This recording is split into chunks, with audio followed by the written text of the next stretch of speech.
I just got up a flight from Canada, and I had a 4-year-old kid screaming behind me for 8 hours. So frame your expectations, and if I don't make any sense, just interrupt me and ask questions. Also frame your expectations, because I'm not going to say anything deep. This is a very superficial talk. I'm just going to give you a cross-section of what you can do with quantum technologies that exist today and in the near future in the domain of machine learning and AI. So I'm not going to venture into these deeper algorithms which are not practical today. I focus on what you can do in the near future, which means 4 to 5 years. So first, let's look at how much grant money we can get if we apply for grants in quantum technologies. Well, it depends on where you are based. The US is leading, the US government is leading the investments in quantum technologies. China is coming up second, and I don't think this map is entirely correct, because South Korea and New Zealand are also investing heavily. And while they are in Brussels, so I shouldn't say anything bad about the upcoming quantum flagship of the European Union. It's going to be great. It's coming up next year. So there will be more and more money put into quantum technologies. But let's look at something different. Let's look at non-government funding. Let's look at private equity, and in particular venture capital that pours into quantum computing. It really exploded over the last few years. Do you know what happened okay, if you don't see the timeline, do we have a clicker? Yeah. So this is December 2010, and this is December 2016. There was clearly an explosion of venture capital pouring into quantum computing. Do you know what happened in 2010? Why this happened? Where the first commercial quantum computer was sold. DVX sold its first quantum computer for about $10 million to Lockheed Martin, and that unleashed a wave of investments in this domain. So what are we really after here is this holy grail, universal quantum computers, which are scalable, fault tolerant, and they can decompose any kind of unitaries into arbitrary long sequences of gates. Well, you know, this is something that 10 years ago was 20 years away, 5 years ago it was 20 years away, and today it's still 20 years away. It's really difficult to do. What we have today is something much less. So we have a handful of quantum computers which follow this model, the gate model, between 8 to 16 qubits, and we hope to scale this up to 40 to 50 qubits. But these are non-fault tolerant architectures. These are very noisy. And you also do not have the liberty of infinite sequences of quantum gates. You are often limited. For instance, on the IBM quantum experience, which all of you can freely access, you're limited to a sequence of 80 gates, and that's it. And why this is important? So if you take this algorithm, short spectralization, which is used to which can be used to break classical encryption scheme, publicly encryption schemes. The encryption that we use today is about 2048 bits, so you would need roughly the same number of qubits to do it, and about 2 million gates to actually do the decomposition. So, you know, 2000 qubits and 2 million gates are very far from the 8 noisy qubits that we have today and the maximum depth of 80. So it's a long way off, but we will eventually get there. Who do you think is doing the best? There's no clear winner. There are 5 competing technologies at the moment which made headways. I will mention them in 2 minutes. Some of them are free, like IBM's quantum computers. Yes. Let me get back to this question in 3 or 4 slides. And then the next best target is quantum annealing,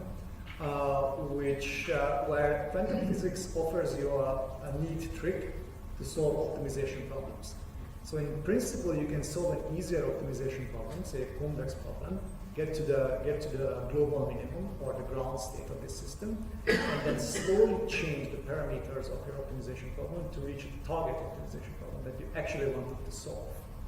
And then this target problem can be non-convex, and if you do things ideally, then you stay in the ground state, so you can read out the global optimum.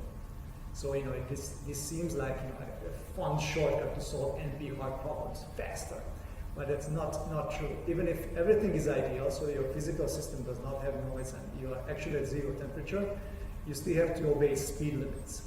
And these speed limits actually depend on how hard your problem is that you're trying to solve. So you cannot just bypass NP hard problems by using quantum physics. It's never going to work. So that's the theory. But again, even with quantum annealing, what we have are non-ideal systems. So there's a lot of noise.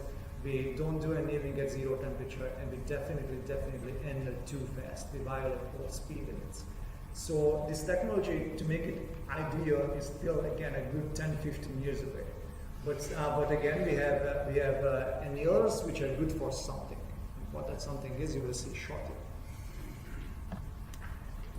And so this would be like the current main players of quantum computing. So IBM and Google and Rigetti are building superconductor-based gate model quantum computers. So for these systems, you have to cool them down to near 0. But the great thing about this is these technologies is that you can use current silicon-based technologies. So it uses the same wafers as your regular digital chips. So the fabrication facilities are there. But with any kind of technology that is based on these wafers, there is some two-dimensional limitations. So it's not like you can couple any 2 qubits, right? So you have to lay them out in some 2D fashion, one way or the other. And say if you want to have an operation between 2 qubits which are far apart, then you have to do something called a swap. And this can slow down things. Right? And coherence times and these sort of things start to play a role. And it's true that the IBM Quantum Experience is available for free for everybody. To my knowledge, this is the only system available for everybody to test. It's very noisy, so if you start playing with it, you will see that the noise rate is actually very high. And especially when you start doing more complex algorithms, you're limited to about 80 gates in a sequence, and there's a long queue to wait for. So you submit your job and you get it back a day later because everybody wants to play with it. Then Microsoft is building something that nobody knows that whether it exists. They are building a topological quantum computer, which does not need error correction. So the error correction is somehow embedded in the way you create these qubits, but we don't know whether we can create qubits this way at all. But they are betting on it. Then we have IonQ, which uses trap ions to build a gate model quantum computer, which has the great advantage that it's room temperature. You don't have to cool it down massively. Then we have Xanadu, which is a very new company. They just raised $a few million this year. They are building continuous variable systems at room temperature. So in this case, you don't use qubits, you use infinite dimensional Hilbert spaces to do quantum operations. And then we have D-Wave, the oldest player in this field. They were incorporated in 1999. So they are the guys who are focusing on this annealing paradigm and not the gate model paradigm. And so their technology is the most advanced in the number of qubits. So the latest model has 2,000 qubits, but it's very restrictive what you can do with this architecture. So why quantum enhanced machine learning? The good thing is that we can find many machine learning algorithms that happen to map very well to these early stage quantum technologies, these noisy, non-ideal models. In particular, the quantum annealers are very good for sampling certain distributions, and these noisy gate model quantum computers can implement certain kind of optimization algorithms as well. And since we are expecting 40 to 50 qubits on gate model quantum computers in the near future, that's roughly the threshold between classical and quantum computing. So currently the biggest quantum system that you can simulate is 42 qubits. So there was a paper on this about 2 months ago. That's the limit. So if you can beat that, you are already in the domain of quantum supremacy. But there are completely unrealistic expectations. So in machine learning, we talk a lot about deep learning and backpropagated architectures. This is not something you can do fast on a quantum computer. It's just not going to happen. There are various theoretical limitations to this. In particular, you cannot clone quantum information, and in stochastic radius, and you assume that you have a large number of copies of your state, and it becomes impractical. And what we have seen over the past 3-4 years of research into quantum machine learning is that what happens is that some physicists take a classical algorithm that is completely irrelevant to the machine learning community, they twist it until it no longer resembles the original one, and now it finally fits some known quantum algorithm, and then they publish a paper in it. This is a very flawed way of thinking. You really have to start thinking about the device that you're trying to implement something, and what are its limitations, and what will be a relevant machine learning problem that you can solve it. And there are many claims on exponential speed up. This is just not going to happen, especially not if you're starting with classical data and you want classical data in the end, because you would have to prepare your quantum states first, and then you have to do some tomography in the end, and that has at least linear overhead, which kills your exponential speed up in the first place. So you really have to be realistic about your expectations. So where are we now, really? So I was in Canada for the last 1 month because we had this new initiative. We started to incubate quantum machine learning startups using 2 hardware vendors, D-Wave and Getty. At the moment, we are incubating 25 companies, focusing on completely crazy ideas. So it's happening. So it's becoming more and more tangible. It's not like 1 year from now you will have some amazing quantum machine learning application running on D-Wave. That's again unrealistic. Our time horizon for these ventures is about 4 to 5 years, and what we hope that in 1 year they will be able to raise a sufficient amount of venture capital to keep them going for these 3, 4, 5 years that remains. So let's dive into it. So let's look at the first possibility, which is optimization. So recall that there is this shortcut that quantum physics offers you, which is called adiabatic quantum optimization, where you start with an easy problem and somehow you can get to the global solution of a hard problem in an idealized case. So this line of research is pretty much abandoned. So there are still a few experiments going on with the D-Wave annealer, but it's going out of fashion. So, but there are still a few examples where it works well. For instance, Volkswagen just published a paper about a month ago on optimizing traffic using this annealer chip. But you have to be very careful, because what happens here is that since your system is not ideal and you are violating speed limits, what you're doing is you don't want to anneal only once and just draw out what you got. But you anneal 50,000 times, and then you pick your lowest energy solution as your optimum. But you have no guarantees of how far you are from the actual optimum with this solution. But it can still be good for some applications. And this is what Volkswagen showed, that it could be good, for instance, for traffic optimization. But otherwise, the main application of annealing today is sampling, which will be the next section. So if you have a gate-based model, then you can do Grover search, which gives you a relatively faster way of finding elements in an unordered set. And there's a variant of it which is able to find a minimum or a maximum in a discrete set. So if you have a discrete optimization problem in machine learning, then you can just use it as a building block. So there were a handful of papers on this in 2006, 2007, but then it sort of sizzled out. And the reason it sizzles out that if you start to factor in a realistic scenario, so you factor in decoherence and noise and all of that, then this quadratic speed up vanishes. So you can only get constant time faster than what you can achieve classically. That's one problem. And the second problem is, and this is a much bigger problem, is that if your problem is degenerate, that is, you have multiple optimal solutions, then you don't know when exactly to stop Grover search. And if you don't stop at the right time, you overcook your solution. and you can be arbitrarily far from picking the right element. So it only works for well-defined problems when you can ensure that there is only one solution.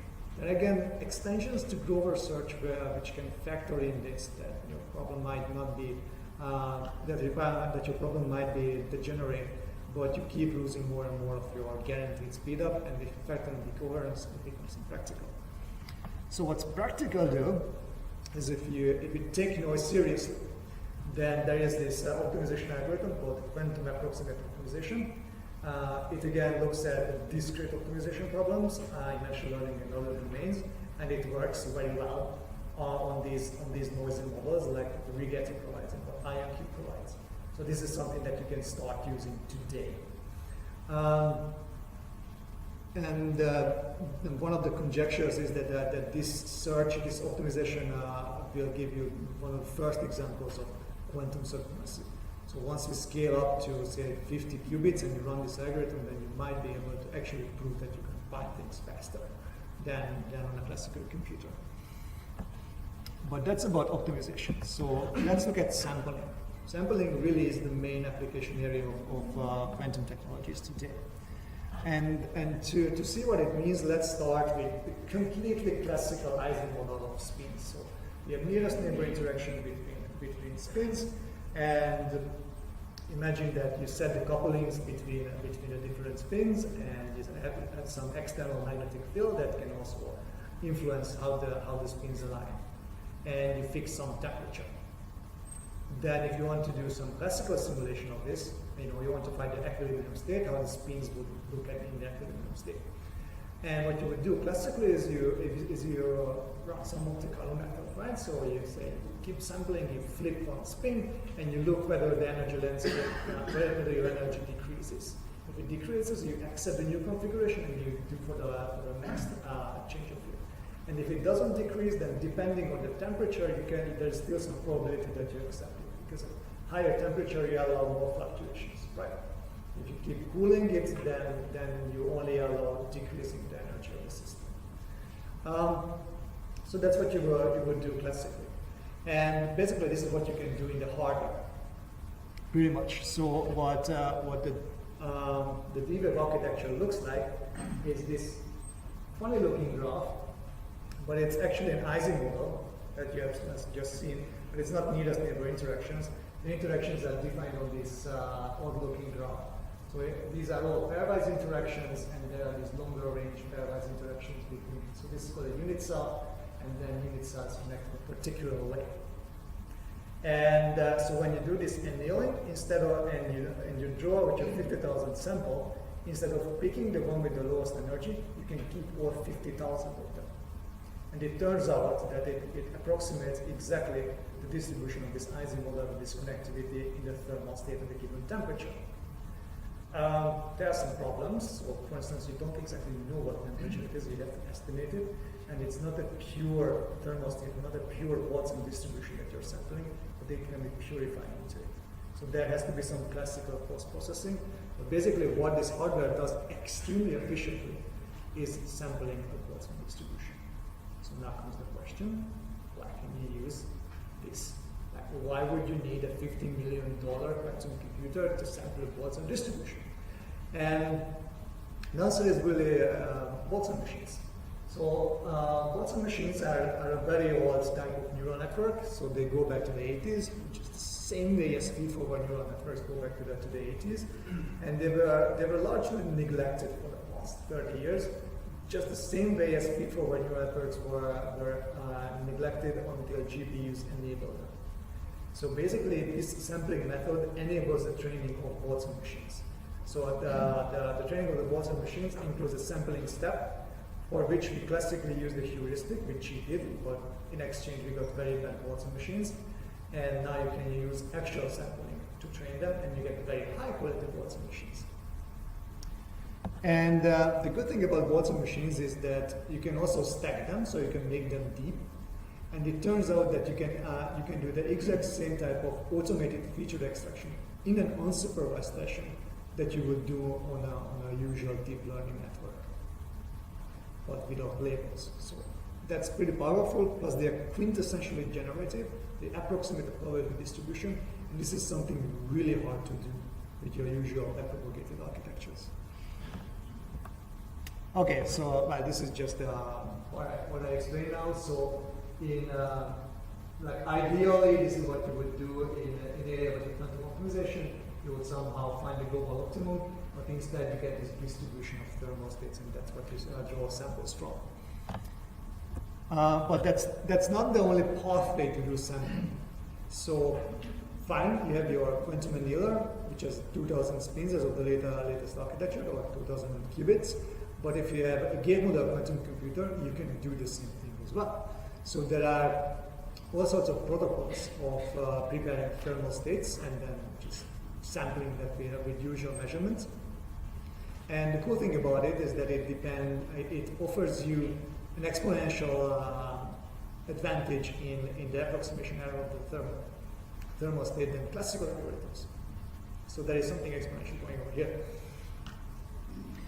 And but the downside is that you need a fairly large scale fault tolerant gate model quantum computer, which we don't have. So then going back to this point that I made earlier, so I was telling you that what many people did in quantum machine learning is that they took a classical algorithm and they twisted it until it somehow fit the limitations or the features of quantum physics. And here's an example where you start thinking the other way around. So there was this research called, the paper that was published on this was called Quantum Watson Machines, which looked at exactly what the D-Wave device can do. And based on that, you are not restricted to sampling from this final state that you end up after annealing. You can stop annealing earlier and start pulling out samples from there. And the difference is that if you wait until annealing is finished, then what you're drawing samples from is basically a classicalizing model. But if you stop a little bit earlier, then it's still a non-commuting Hamiltonian. You still have a genuine quantum spin model. So the distribution that you are sampling from is somehow quintessentially quantum. And to do that classically, you would have to use quantum Monte Carlo, which is just an insanely expensive method. So Monte Carlo methods are generally expensive, but if you do quantum Monte Carlo, it's a whole different ballgame. So now, since the chip can do it natively, you can create something called a quantum Watson machine. And it turns out that if your figure of merit is K divergence, which is basically the distance between two distributions, then you get a very, very tangible, measurable difference between the two. So you should look at the red, that's the one that runs on the hardware. The blue is the ideal case, approximated by quantum Monte Carlo. So if you get an ideal quantum annealer, that's what you would get. And you see that the green curve is what you can do with a classical Watson machine. So I think this is a very, very good example that you start from the physics and you create a new learning algorithm that is quantifiably better than classical one. So Watson machines and Ising models are all just very special types of a larger family of models, which are largely overlooked today because they are just so expensive to train and use. These are called probabilistic graphical models, and any kind of inference in these networks typically is sharply complete. In other words, insanely hard. So that's why you use various heuristics. You can use belief propagation, which is sometimes exact, but usually it's not. You can do variation inference for the physicist among you. This is basically mean field approximations. And then you can do Gibbs sampling, which is Monte Carlo methods, which is what I have been talking about so far. And since you can use Gibbs sampling in these methods, you can always plug in either a thermal state propagation protocol followed by sampling, or this annealing-based sampling on a quantum annealer. But you're always limited by the connectivity, especially when it comes to the annealing architecture, because as you saw just now, you have this funny-looking graph, and that's your connectivity structure. And if the graph that you're trying to embed in this looks very different, then you have to pay a very high price in embedding that graph. You have to use multiple physical spins to represent one logical variable. And if you have total of 2,000 spins, you don't want to pay that overhead. So our question was like, what other models can we accelerate with limited connectivity? And we found an interesting one, an interesting class of models. So these are halfway between, good old-fashioned artificial intelligence, where you use first-order logic, and these probabilistic graphical models. So in this case, what you have is a first-order logic template. For instance, everybody who smokes will get cancer. These sweeping statements of first-order logic, and you can make it probabilistic by using your first-order logic knowledge base as a template to generate Markov random fields, which are just generalized Ising models. And the good thing about them is that you have this locality structure. So you will have these subgraphs which are not very large. So basically the largest click in this graph will be the same size as your longest formula, which is good. So if you just limit the number of formulas, say, I limit it to 8, you can still have a very high quality first order knowledge base, and you can still embed it to your annealing device. The problem is these limits. So for instance, if a predicate like smokes appears in many formulas in your knowledge base, then it will have a very high degree. And these high degree nodes are difficult to embed in contemporary architectures. So we have to think a little bit more what will be practical in today's architectures, but this is one possible pathway forward. That's all about sampling. So now let's look at the case if we can think about, question. So this graphical models theory, you have this central theorem that the graph encodes condition independent statements. That's right. And so in terms of the Hammer cyclical theorem. Yes. So do we have such statements also in the quantum analog? I mean,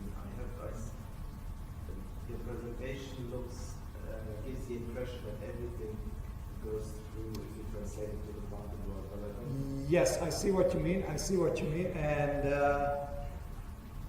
the answer is I don't know, but it's not relevant for the problems I mentioned.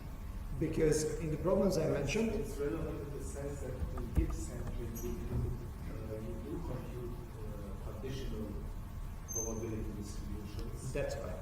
And apply them in an asynchronous way. And in the Boltzmann machine, you can actually do this full layer because of the absence of lateral connections.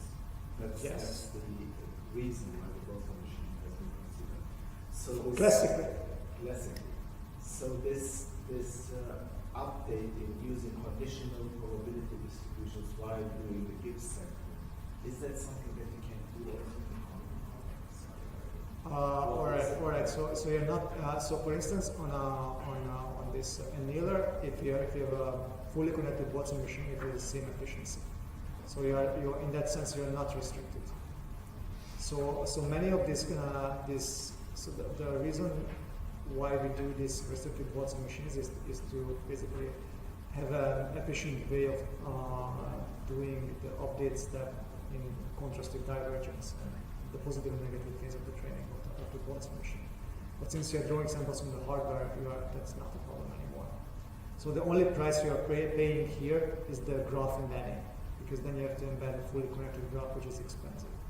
So you pay in terms of number of physical spins for logical variables.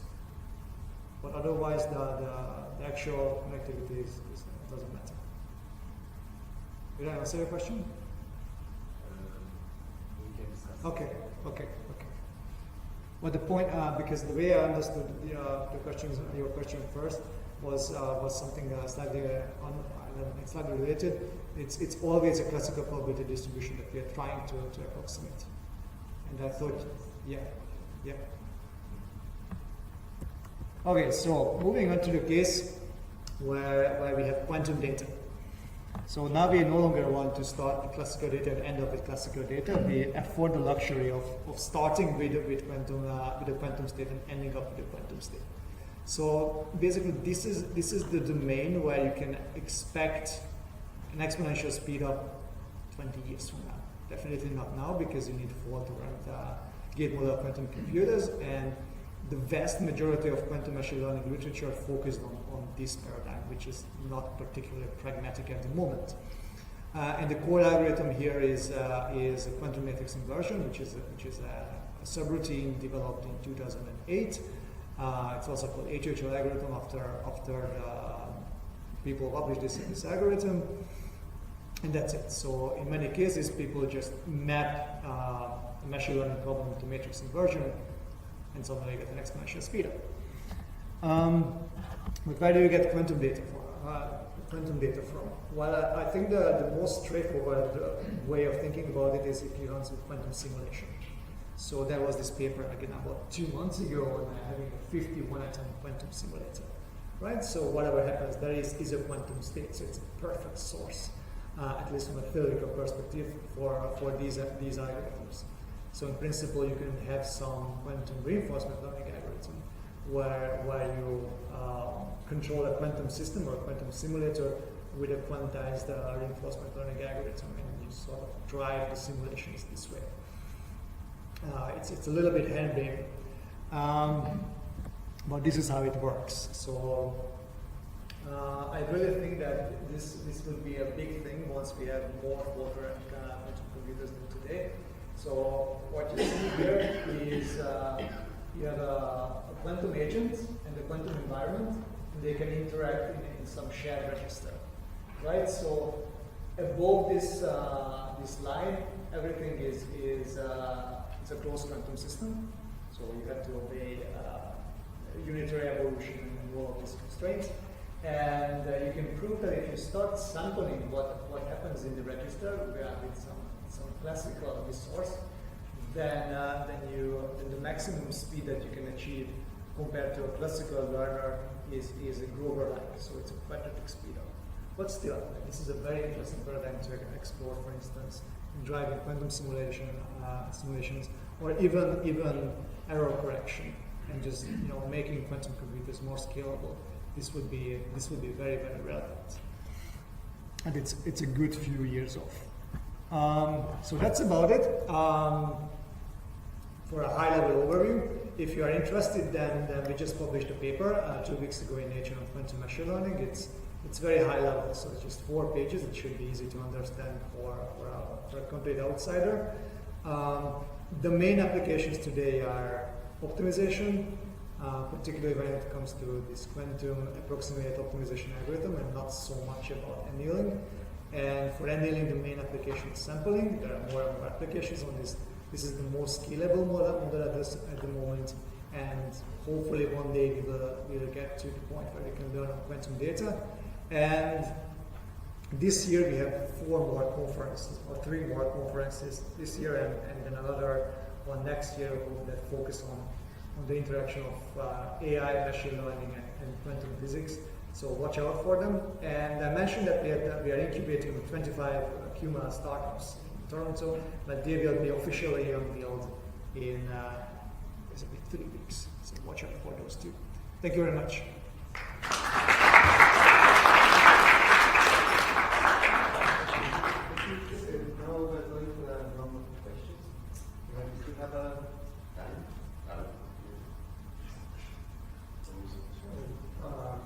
Just a general question about the use of the other computers that are out. I know about the IBM, it's free, and easy to get on. What about the others?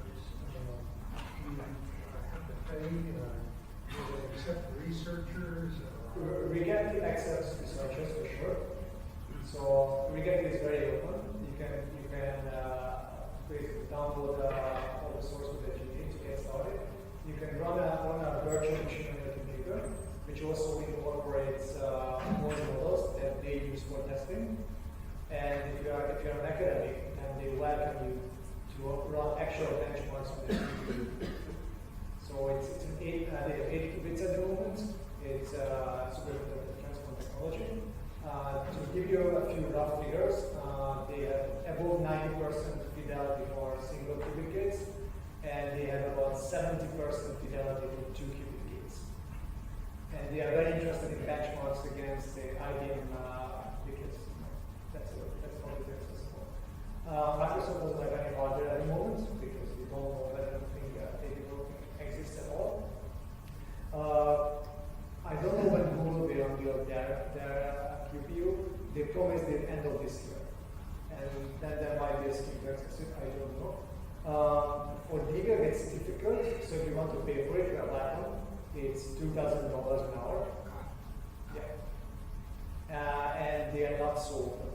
So you might get lucky and get some academic agreement, but the QPU runs full time. At the moment, they only have one system online available for users, and because of that, they have to pay a lot of money for it. Xanadu is still early stage, they don't have the hardware, and IonQ has like 18 qubits or so, and they are developing the software stack. So for them, the hardware is very advanced. It was in the University of Maryland, developed the CRISP model for decades, and basically they shifted this university department into a company, and they raised $63 million to continue development, and now they're building the software stack. So they said that something would be available by January, and how public it is, I don't know. And I think that's it. I couldn't leave off my thought. Okay. So IBM said it's going to hopes to scale up to 20 Yes. this year. Yeah. The other question I had is, what are universities anywhere preparing for this future? In what sense? College courses, do you see anyone? Well, there are many, yes. So there are many courses in quantum computing. In this semester, I'm going to lecture on quantum machine learning in Barcelona. There are a few.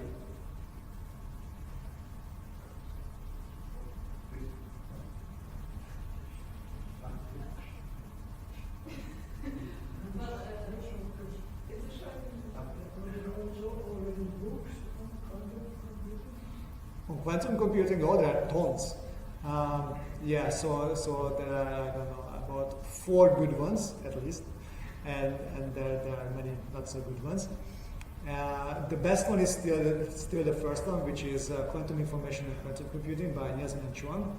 It was published 18 years ago or so, but it's still the most comprehensive and the best, I think. And in quantum machine learning, there are 2 books. One that I wrote 3 years ago, it's completely outdated.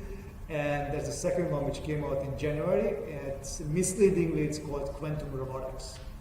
And I haven't read it, so I don't know what it means.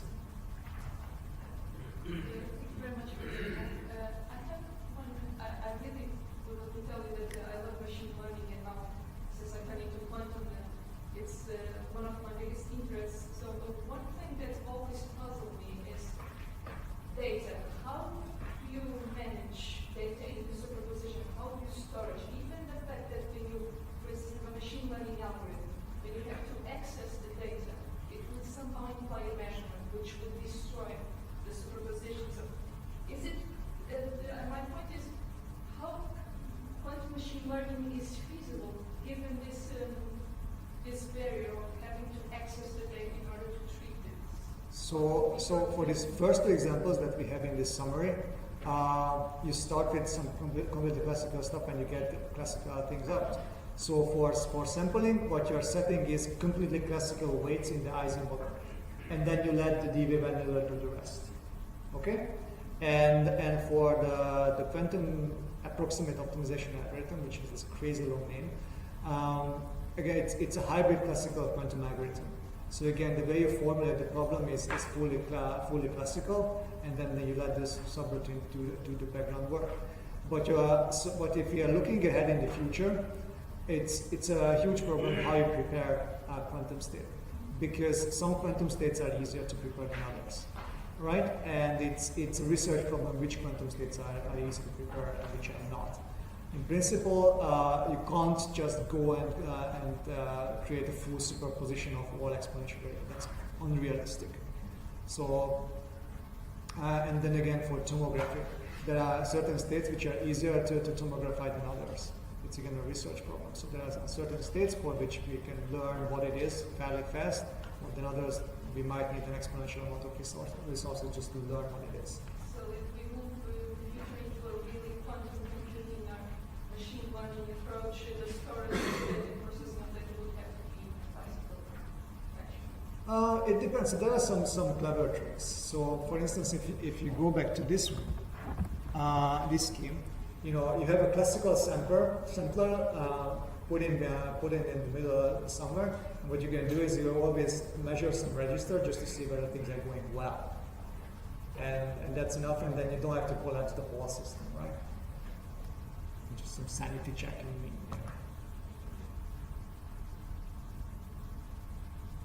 Yep. Since you brought up multiple machines, did you look at LPM or does anybody else? Very bad idea. Yeah, it's because of where was I? Of this caveat. Do not do gradient descent on a quantum computer. You would need exponentially many copies of your quantum states in the number of iterations. So first of all, you would have to set number of iterations in advance, and then it's just impractical to prepare the same state exponentially many times to do gradient descent, and that rules out LSTMs and recurrent neural networks in general. So are people looking at getting away from gradient descent? What you talked about? What is so?